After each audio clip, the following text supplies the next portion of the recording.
বিপদ আসলে যে কিভাবে করে বিপদ আসতেই থাকে সেটারই প্রমাণ আজকে হলো। দেখেন, আমরা বের হয়েছিলাম, বাইরে বের হওয়ার টাইমে বারবার মনে হচ্ছিল অনেক টাইম লাগছিল সিএনজি পাওয়ার জন্য। তারপরে ওয়েট করলাম, তারপর সিএনজিতে ওঠার পরে বেশ আধা ঘন্টা 1 ঘন্টা বসেছিলাম, এত জ্যাম ছিল রাস্তায়।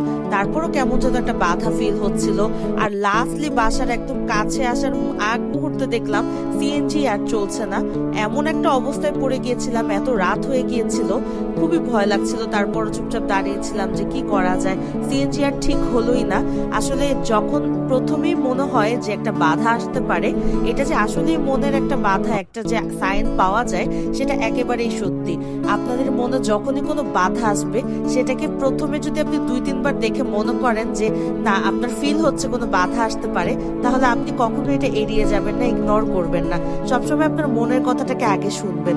দেখেন, আমাদের যেমন আজকে হলো, আমি যদি আজকে এই যে মনের চিন্তাটা যদি আসলেই ফিল করতাম, তাহলে আমি এভাবে করে আসলে চলতাম বা আজকে বের হতাম না।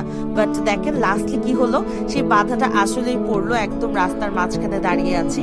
তো অনেক চেষ্টার পরেও লাস্টে যখন আর কোনো ওয়ে পেলাম না, সিএনজি ঠিক হচ্ছিলই না, লাস্টে আর কি করার, তাও আল্লাহর অশেষ রহমত যে আমরা লাস্টের হলেও বাসার একদম কাছাকাছি এসে পৌঁছেছিলাম, যার কারণে রক্ষা পেলাম রিক্সা নিয়ে চলে যাওয়ার।